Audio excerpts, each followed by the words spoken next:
For me, one of the most important stories and objects in the South Asia Gallery is the story of Dr. Furqan Ali Siddiqui.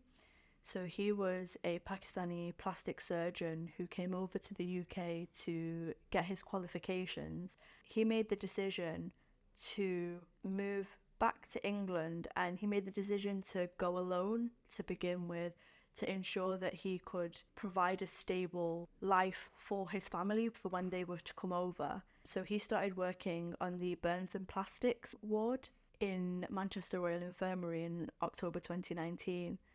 And with the pandemic in 2020, like many other doctors, he was seconded onto working on the COVID wards.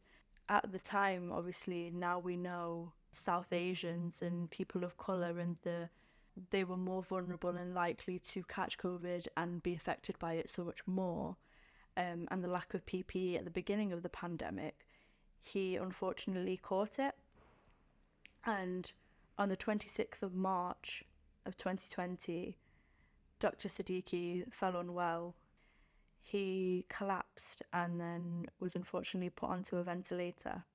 His family were unable to come over, and so Dr. Siddiqui was alone in his last moments, and he had a Qur'an cube that would play surahs and the Qur'an to him as he was in hospital.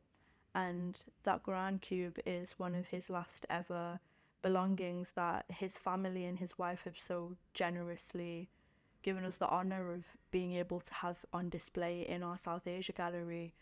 I think this story for me is just so important because there isn't enough acknowledgement of the South Asian contribution towards the NHS.